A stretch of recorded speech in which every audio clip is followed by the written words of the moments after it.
Hello guys, ayusin ko pala yung dryer namin guys kasi di po kasi umandar kanina guys.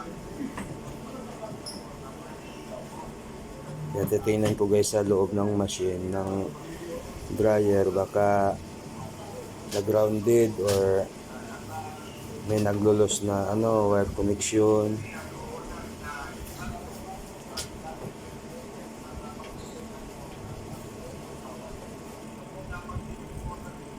Guys, tinignan ko na po yung loob ng machine namin pero hindi naman naglulos yung mga connection niya doon guys.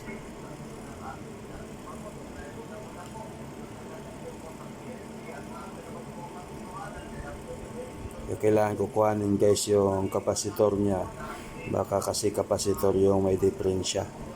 Kailangan ko kuhanin tapos ititest ko.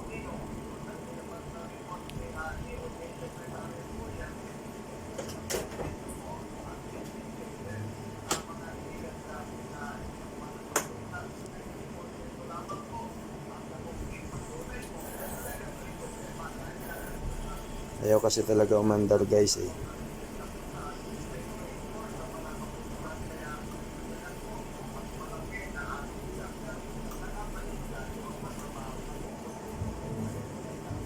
Yan, yung kapasitor na guys, bumili akong bago. Ayan na siya guys, oh.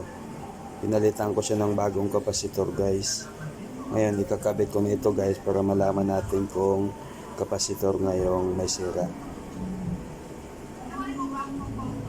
Diyan na guys, kinabit ko na guys, umandar na siya. Ayan, gumagana na siya guys. Kapasitor lang talaga ang sira guys.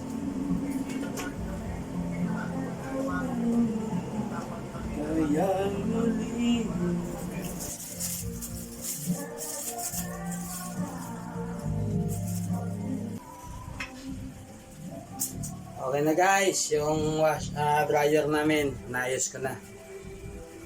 Ngayon guys, dryer ko yung basahan namin guys na nilabahan ko kanina kasi di pa na dryer.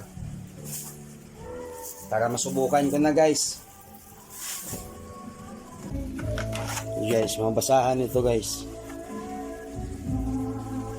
Yan.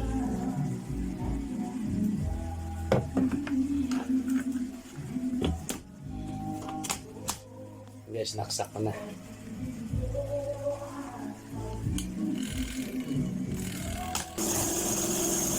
Lalong lumakas guys nung naayos ko na guys.